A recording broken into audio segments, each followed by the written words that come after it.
तर बघा की या लेक्चर मध्ये मी भौमितिक आकृत्या आहेत आणि या भौमितिक आकृत्यांची काही महत्त्वपूर्ण जी सूत्र आहेत की जी स्पर्धा परीक्षांच्या दृष्टीने अत्यंत महत्त्वपूर्ण आहेत, ही सूत्र मी सोप्या भाषेमध्ये कशी लक्षात ठेवायची हे तुम्हाला मी सांगणार आहे।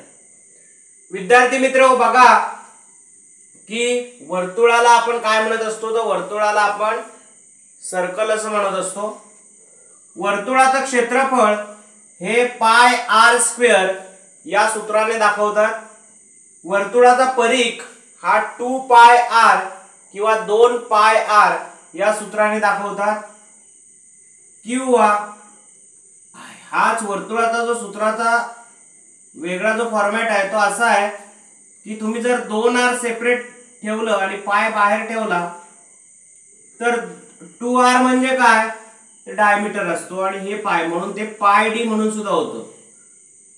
वर्तुळाचे क्षेत्रफळ बरोबर पाय आर वर्ग किंवा पाय आर स्क्वेअर, वर्तुळाचा परिघ बरोबर 2 पाय आर किंवा पाय डी।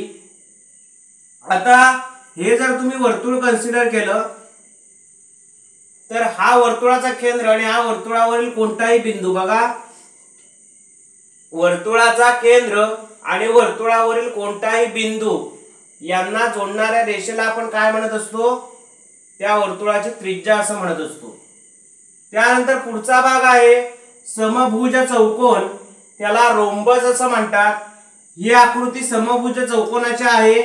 ए बी सी किंवा ए बी डी सी किंवा ए सी डी बी हा एक समभुज चौकोन आहे।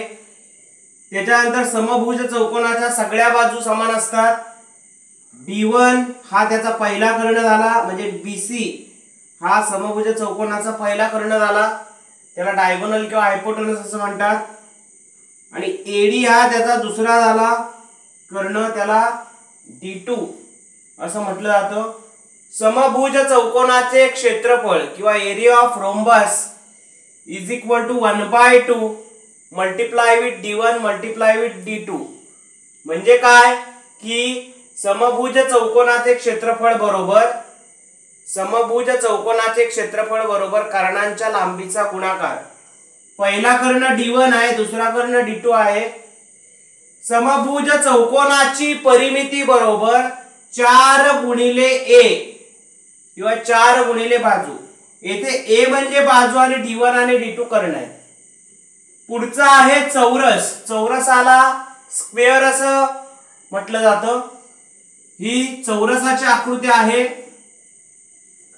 ए बी डी सी किंवा ए सी डी बी हा एक चौरस आहे आणि या चौरसामध्ये त्याच्या चारी बाजू त्याने समान दाखवलेल्या आहेत। वाटल्यास आपण हे चौरसाचे 4 अँगल आपण हायलाइट करून दाखवू। चौरसाचं क्षेत्रफळ बरोबर a वर्ग बरोबर बाजू वर्ग आहे। चौरसाची परिमिती बरोबर 4 गुणिले a बरोबर 4 गुणिले बाजू। येथे a ही काय आहे, बाजू आहे।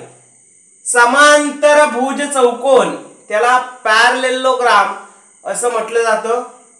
हा समांतरभुज चौकोन आहे, ए बी सी डी हा समांतरभुज चौकोन आहे।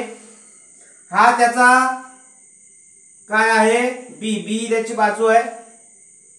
त्याच्यानंतर बघा A2 A1 आणि A2 आहे, त्याच्या 2 बाजू आहेत। समांतरभुज चौकोनाच्या A1 आणि A2 या 2 काय आहेत, त्या समांतरभुज चौकोनाच्या बाजू असलेल्या आपल्याला लक्षात येतील। बघा ही समांतरभुज चौकोनाच्या A1 आणि A2 या 2 बाजू आहेत, ही त्याची हाईट आहे। समांतरभुज चौकोनाचं क्षेत्रफळ बरोबर B * H, म्हणजे समांतरभुज चौकोनाचं क्षेत्रफळ B म्हणजे बेस, बेस म्हणजे पाया, H म्हणजे उंची, म्हणजे पाया गुणिले उंची। समांतरभुज चौकोनाची परिमिती बरोबर 2a1 + 2a2।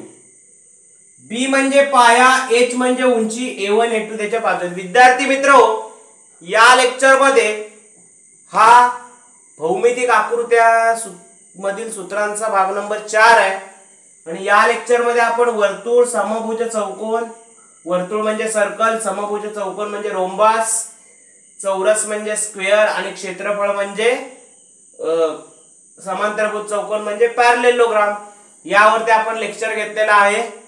पुढच्या भागामध्ये ज्या उर्वरित आकृत्या आहेत त्यांचं लेक्चर घेणार आहोत. धन्यवाद.